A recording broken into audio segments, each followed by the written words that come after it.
Assalamualaikum warahmatullahi wabarakatuh. Saya di sini akan mempresentasikan hasil kerja saya yang berjudul Analisis Aspek Hukum dan Etika dari Kasus Pengaruh Penerapan Hukum Islam terhadap Minat Pengguna Jasa Pegadaian Syariah. Perkenalkan, nama saya Nori Firdausia, NIM 2010421071 dari Prodi Akuntansi C.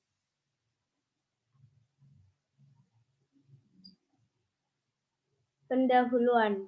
Dalam kegiatan sehari-hari, uang selalu saja dibutuhkan untuk membeli atau membayar berbagai keperluan dan menjadi masalah terkadang kebutuhan yang ingin dibeli tidak dapat dicukupi dengan uang yang dimilikinya. Kalau sudah demikian, maka mau tidak mau kita mengurangi untuk membeli berbagai keperluan yang dianggap tidak penting. Namun, untuk keperluan yang sangat penting, terpaksa harus dipenuhi dengan berbagai cara seperti meminjam dari berbagai sumber dana yang ada. Jika kebutuhan dana dan jumlahnya besar, maka dalam jangka pendek sulit untuk dipenuhi. Apalagi jika harus dipenuhi lewat lembaga perbankan, namun jika dan yang dibutuhkan relatif kecil tidak jadi masalah. Karena banyak tersedia sumber dana yang murah dan cepat, mulai dari pinjaman ke tetangga, tukang ijon, sampai ke peminjaman dari berbagai lembaga keuangan lainnya.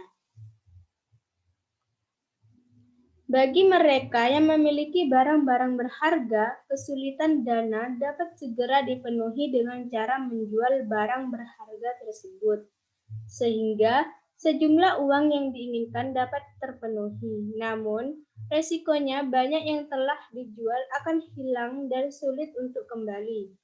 Kemudian, jumlah uang yang diperoleh terkadang lebih besar dari yang diinginkan sehingga dapat mengakibatkan pemborosan.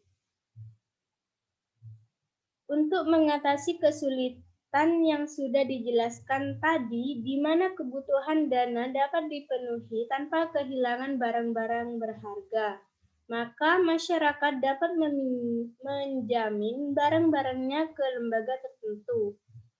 Barang yang dijaminkan tersebut pada waktu tertentu dapat ditebus kembali setelah masyarakat melunasi pinjamannya.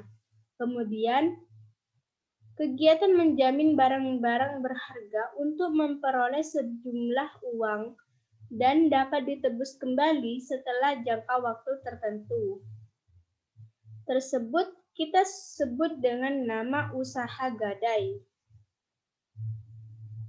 Analisis aspek hukum dan etika.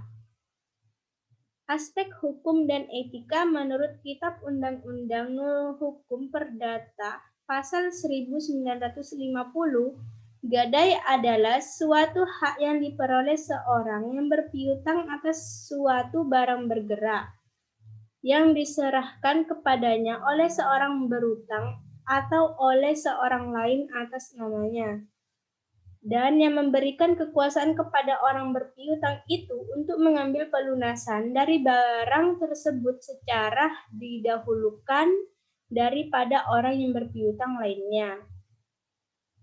Pada pasal 6 tercantum bahwasanya sifat usaha yang dilakukan pegadaian adalah menyediakan pelayanan maksimal bagi kemanfaatan umum dan sekaligus memupuk keuntungan berdasarkan prinsip pengelolaan perusahaan yang ada. Sedangkan pada pasal 7 disebutkan bahwasanya yang beberapa tugas pegadaian yakni ikut serta dalam meningkatkan tingkat kesejahteraan masyarakat, khususnya golongan menengah ke bawah, dengan cara menyediakan dana sesuai dengan dasar hukum gadai dan jasa di bidang keuangan lainnya. Berdasarkan atas ketentuan perundang-undangan yang berlaku, kedua adalah menghindarkan nasabah ataupun masyarakat secara luas dari penyelewengan dari dasar hukum yang berlaku seperti gadai gelap, praktek riba, dan pinjaman yang tidak wajar. Kesimpulannya adalah penerapan hukum Islam terhadap minat pengguna jasa pegadaian syariah untuk mengatasi kesulitan kebutuhan dana yang tidak dapat terpenuhi sehingga menggunakan lembaga keuangan. Ya, terima kasih. Wassalamualaikum warahmatullahi wabarakatuh.